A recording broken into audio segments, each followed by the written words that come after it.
Good morning! Gagawa tayo ng meatballs. Minix ko na dito ang ground beef at ground pork. Nilagyan ko na siya ng bawang, sibuyas, at leeks, paminta, at asin. Ngayon, lalagyan natin siya ng itlog. Nakataming itlog. Puti. O, diba? Puti siya. Dalawang itlog lang siguro pwede na. At hahaluan ko siya siyempre ng breadcrumbs. Ayan, breadcrumbs. Alam niyo ba breadcrumbs? Yung tinapay na dinurog. O, ayan, lagyan natin.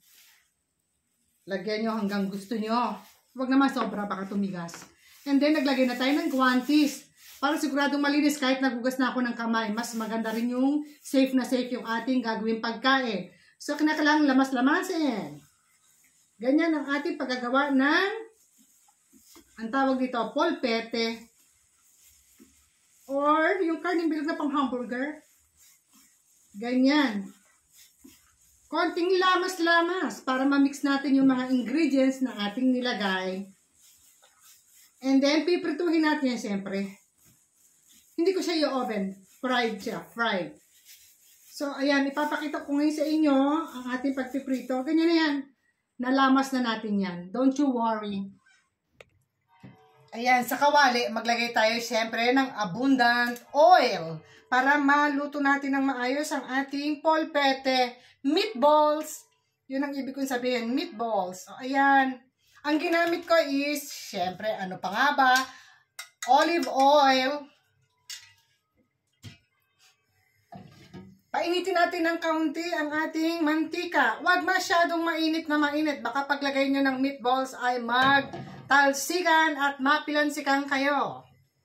Kaya dahan-dahan lang ha. Gamit ko pa rin siyempre ito para siguradong malinis ang aking niluluto.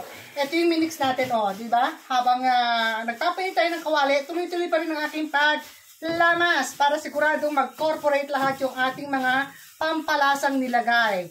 Paminta, asin, lahat, bawang sibuyas. And then, saka natin magro-rolls. Kaya nga tinawag na meatballs eh. Nilagyan ko kayo siyempre ng breadcrumbs, itlog. O, mahina lang ang apoy. Ganyan lang ating gagawin. Nakita nyo naman guys. O, tumatalsik? Hindi. Ingat lang din ako sa paglalagay. Dahil nakagwantes ako. Hinaan natin ang apoy ha, para siguradong hindi kayo matatalsikan.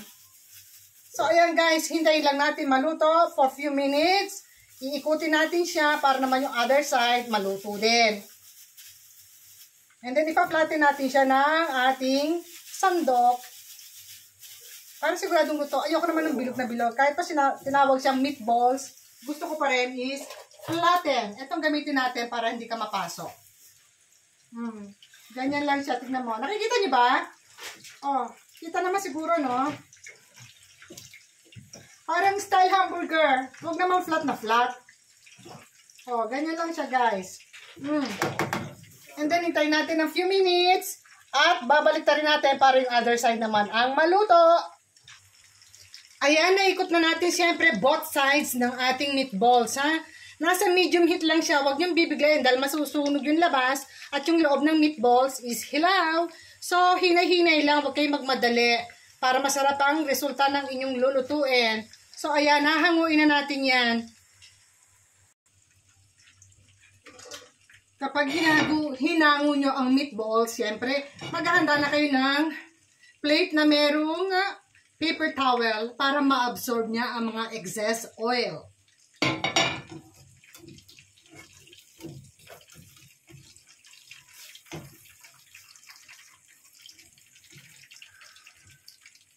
O, hindi ba? Ang ganda ng ating meatballs. Sa English, ang Italian words is polpete. Highly requested naman po siya ni Fabio. Kahapon naman siya nag-request. Pero kahapon kumain ako ng hamburger. Parang hamburger din ang taste niya. So guys, I hope nagustuhan niyo ang ating pagluluto ng polpete or meatballs sa English. O, ilagay natin dito sa plate na merong paper towel para ma-absorb niya ang excess oil. So, ito na ang ating meatballs. I hope nagustuhan nyo. Siyempre, teternuhan niya ng gulay mamaya. See you later. Salamat sa panonood.